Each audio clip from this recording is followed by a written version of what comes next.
आज 6 दिसंबर को परिनिर्वाण दिवस के रूप में मनाया जा रहा है। आगरा के एतमादपुर स्थित अंबेडकर पार्क में नागरिकों ने एकत्रित होकर बाबा साहब को श्रद्धांजलि दी।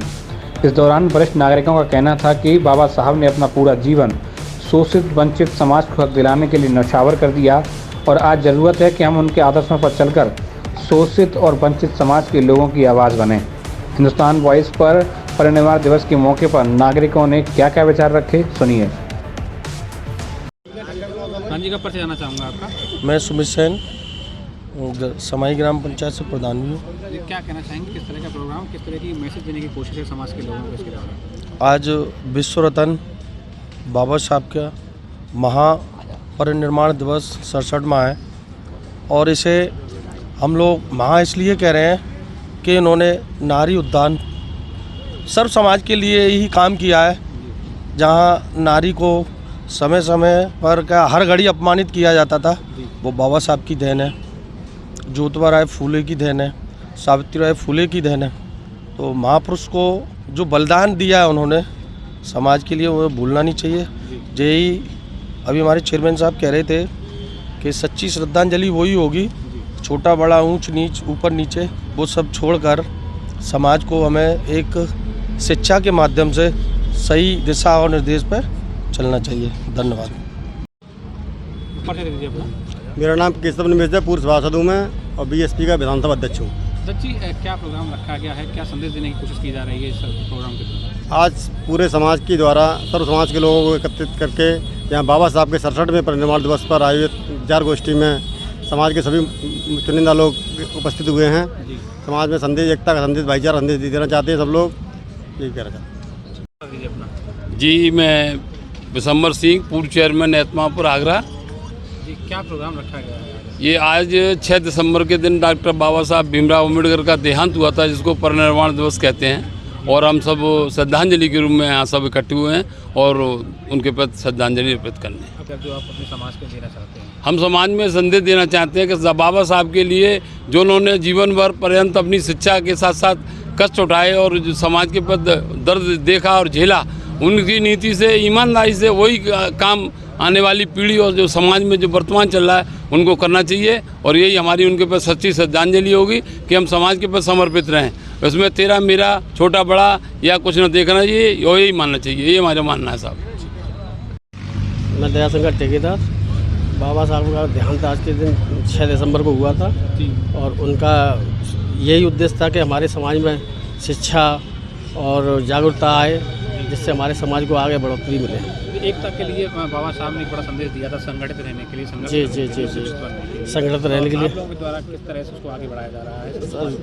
बढ़ा के जा रहा है वो डॉक्टर साहब को जो हमारा प्रयास था, तो उनके लिए सभी लगे हुए हैं, सब लोग लगे हैं संगठित करने के लिए। जी। नाम बता दीजिए अपना। मेरा नाम राकेश मौर्य है, सभासद, पूर्व सभासद हूँ मैं।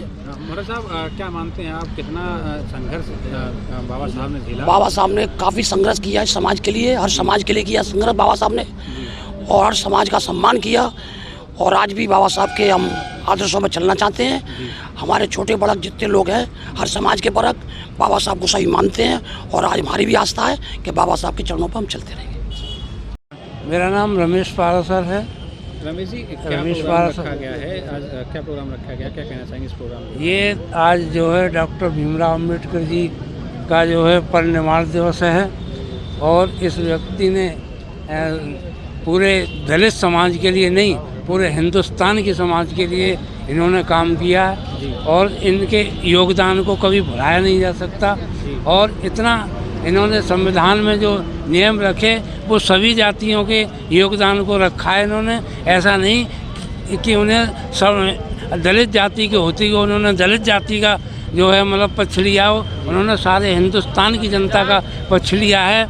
चाहे वो बीसी के लोग हों, चाहे वो एससी के लोग हों, चाहे वो सवर्ण जाति के लोग क्यों न हों, सभी के हितों और अधिकारों को समानता प्रदान की डॉक्टर अम्बेडकर जी ने।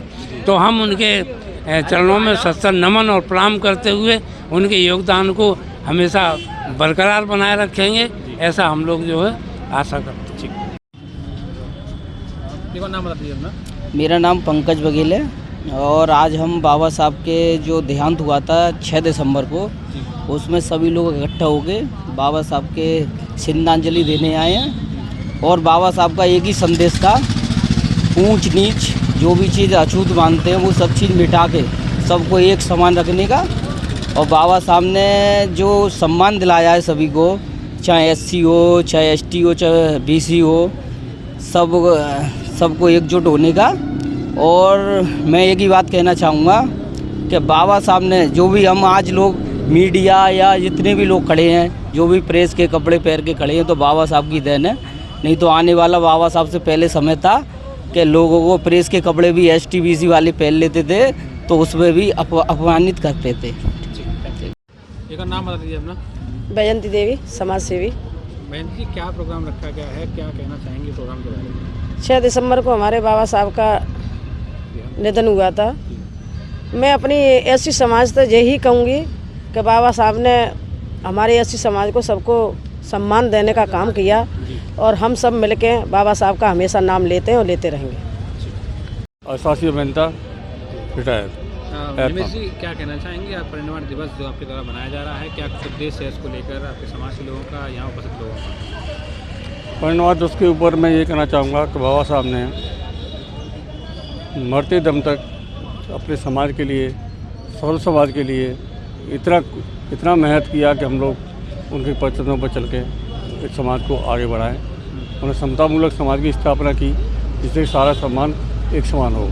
और हम लोगों को यही आदेश देंगे, सभी लोग उनके पद्धतियों पर चलें, सच्चा संघर्ष और बंधुत्व की भावना पर आगे बढ़ें। समाज सेवी, आज डॉक्टर भीमराव अम्बेडकर जी का 67वां महापरिनिर्वाण दिवस है, और मैं आज के दिन यही संदेश देना चाहूँगा कि हम लोग या कुछ लोग बाबा साहब को सीमित दायरे में देखते हैं, जबकि बाबा साहब ने हर समाज के लिए काम किया। उन कठिन परिस्थितियों में संघर्ष करके शिक्षा ग्रहण की, अपने परिवार का बलिदान दे दिया हम लोगों की खातिर। उन्हें आप जैसा कि सब जानते हैं कि किन परिस्थितियों में उनकी शिक्षा पूरी हुई। उसके बाद उन्होंने संघर्ष करके एक मुकाम हासिल किया, भारत का संविधान रचा उन्होंने, और इस संघर्ष में उन्होंने अपने परिवार का भी बलिदान दे दिया। सारे बच्चे उनके एक एक करके चले गए, उनकी पत्नी चली गई, अभाव के कारण आर्थिक स्थिति उनकी ज़्यादा अच्छी नहीं थी। तो उनका मेन उद्देश्य था कि शिक्षित बनो, संघर्ष करो, संगठित रहो।